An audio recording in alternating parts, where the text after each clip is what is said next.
Hey everybody, Tony D with another hot take. Woke Hollywood is back with a vengeance.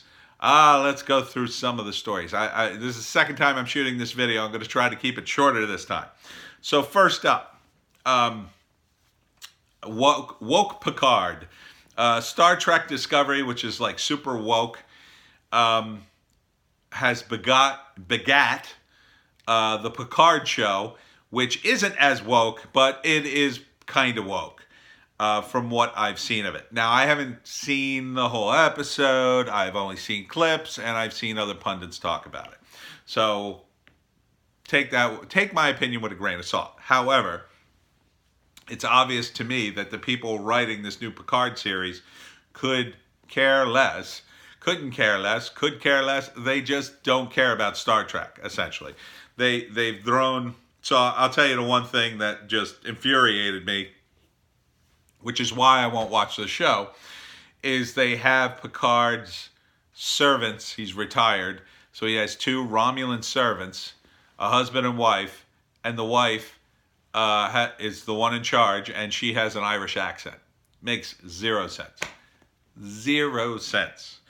Also, she was in the secret Romulan intelligence group, and look, I watched Star Trek for a long time. The Romulans were the bad guys for a long time, and for good reason.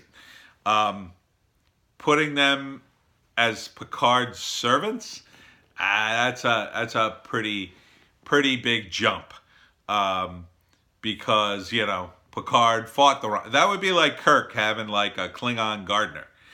I don't think he'd do that. Not that Kirk would be like racist about it. It's just that there were a lot of Klingons that tried to kill him. And, he'd have to have a realistic thought in his head. Ooh, have I hired a guy who maybe is going to try to kill me in my sleep one of these days, and he's around my house? Because, the Klingons, they have a lot of blood oaths and crazy things. Same thing with the Romulans, They are a pretty sneaky bunch. On the show, they were definitely the enemies of Picard for a whole host of reasons. I don't think Picard would be comfortable with Romulan servants. You could call that racist if you want, but watch the damn show.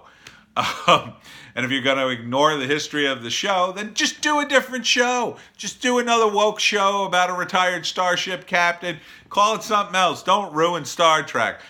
But that's Hollywood for you. They're just squeezing the last dollars they can out of the franchise. There's nothing left. There's nothing left at this point. There's no reason to change things. You don't fix something that isn't broken. If they had stuck with the baseline things, if like Seth MacFarlane gets a hold of the franchise and there's rumblings that he's trying to get a hold of it, he'd probably set it back mostly. I mean, the Orville's not super woke. It's pretty woke, but at least it's kind of it's more Star Trek-y than what Picard sounds like. But that's not all. Other woke projects are tumbling forward. Batwoman, of course, which was woke right out the gate, but Mark Dice was just talking about the latest episode in which Batwoman has to give an interview to a magazine in Gotham as Batwoman to explain that she's gay, because while she gets saved by a handsome police officer and they take a picture of her for the newspaper and everybody thinks, oh, they make a nice couple.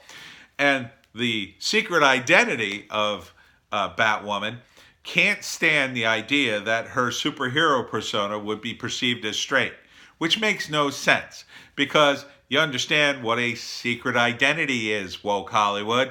A secret identity is one you're trying to keep secret at all costs. So it would do nothing but help her to let the general public think her superhero self was straight, because that would lead people not to assume her real identity, who is gay, was actually Batwoman. That would do nothing but help her. And yet, you don't know how superheroes work, is what it comes down to, woke Hollywood, and you don't care. because it's not about that. It's not about making a good show. It's not about superheroes. It's not about serving the fans. It's only about serving your agenda, which is you have to be woke. You have to like lesbians, and lesbians are awesome. Here's why. No one has to be straight. Everybody should be gay. It's just stop, because it just, who is the show for? Who is this show for? It's not for comic fans. They're not gonna like this stuff. I don't think it would even be for lesbian comic book fans. I think lesbian comic book fans are probably very smart people who could see through this obvious pandering to them, and they would just go, "This is stupid." So I don't know why you've made this show. I don't know why you write it the way you do. I think you should fire everybody on your writing staff and hire people who actually write these things. Not anybody in the current comic book industry, but it's just unbelievable that this stuff actually gets made and people actually were paid to make it. It just boggles my mind. And I don't think the show's doing well. It doesn't seem to be doing well. I hear more people complain about it than talk about it. What else? Oh, Birds of Prey. Yeah, so Birds of Prey has the same problem these other woke movies do. And it's a shame because it's not particularly woke and it's not particularly bad from what I hear. But, you had all these reports and all these media articles like, oh, well, toxic males complain that the women in the movie aren't scantily clad or they're dressed down. And Margot Robbie is one of the hottest women on the planet. She dressed herself like Harley Quinn, like a total whore Harley Quinn in the first movie. So what exactly did you expect fans to want? Did you want non-whorish Harley Quinn? I mean, that was the character she established, that she's going to dress like a total maniac and not care what anybody else thinks. So for you to scale it back doesn't do you any good. Doesn't make sense with the character. And to announce that this is a feminist movie is to basically tell all the comic book fans, who are mostly men, go F yourselves. You're going to hate this. And likewise, the comic book fans went, okay, I'm not going to pay $12 to see this movie, you dumbasses. So no one wants to see this. Who is this movie for? Oh, is it for female comic book fans? There's like 10 of those. And some of them don't even like Harley Quinn. They like other comics. Comics you've never heard of, Hollywood, and you haven't had a chance to ruin yet. So, oh, well, there's so many Harley Quinn fans. No, not really. You don't understand how comic books work. They are sold on a non-returnable basis. It is not that they sell a lot of Harley Quinn comics. Comic book stores bought a lot of Harley Quinn comics in anticipation that fans would buy it too. And yes, some fans still like Harley Quinn, mainly because she's in skin-tight outfits and she's a female Joker. I mean, that's the appeal. It's the appeal because girls like to dress up as Harley, and they go to cons, and they get all kinds of attention. That's the whole point of the character. So if you take all the costumes you have in Birds of Prey for Harley Quinn, pick the two sexiest ones, because those are the costumes you're going to see at the comic book conventions. You're probably not going to see much of the others, but you're going to see the two sexy ones, because that's what girls like to do. They like to dress up and look nice. The same phenomenon happened when I played the vampire live-action role-playing game. Girls loved to play that because they dress up as sexy vampire girls, sexy goth girls. They loved it. Girls showed up in a velvet black bikini with a cape and a little skull thing to hold the cape on. She looked fantastic. Look, this is what people like. You want to hammer us over the head with some feminist agenda? No one likes that.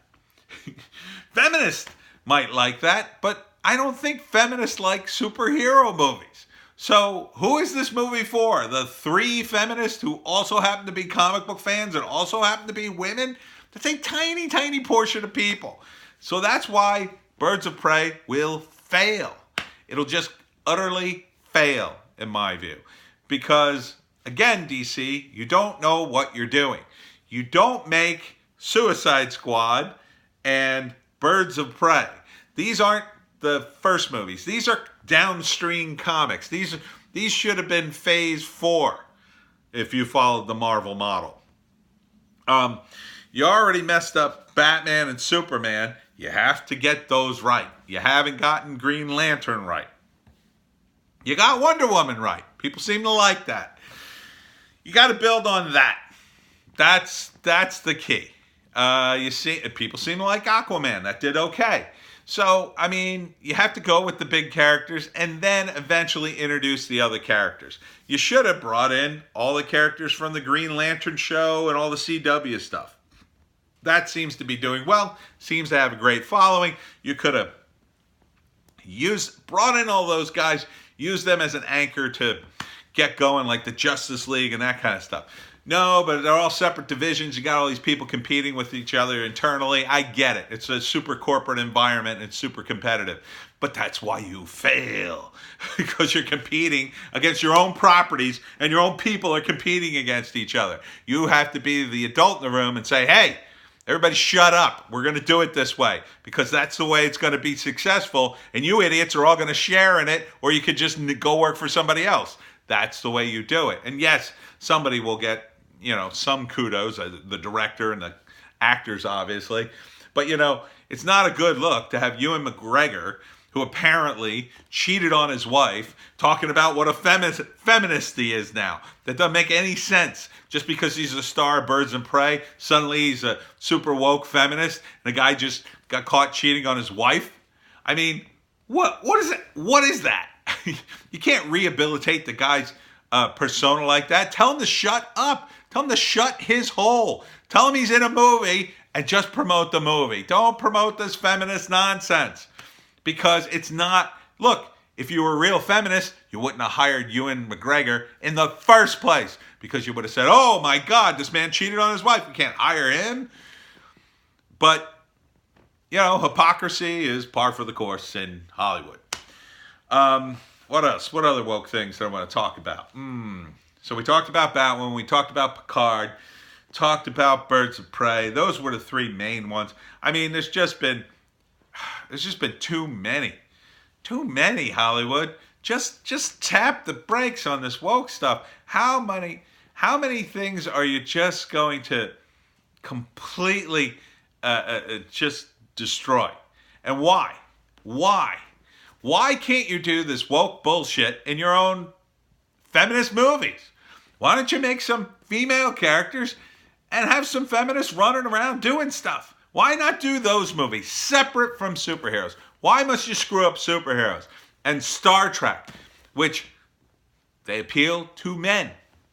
Again, men entertainment. Why must you screw up men entertainment? They're for men. Can we not have our own things? Can we not have our own thing that you're not a part of? Can you just go and play with your own toys and we'll play with ours? And then we'll meet in the middle somewhere with stuff we all like. We should have our own thing. You should have your own thing. No one is sitting around, no guys are sitting around going, God damn it, I don't feel welcome in a shoe store. I wish shoe stores served beer and wings and played Sports Center and had girls in bikinis putting my shoes on. Why don't we have a shoe store like that? No one says that because shoe stores are mostly for women. No one wants to take over your spaces, ladies. Do your own thing. Do your own thing and leave this other stuff alone. Okay, that's it. I'm done. Shut up, woke Hollywood. Just shut up. Stop listening to Twitter.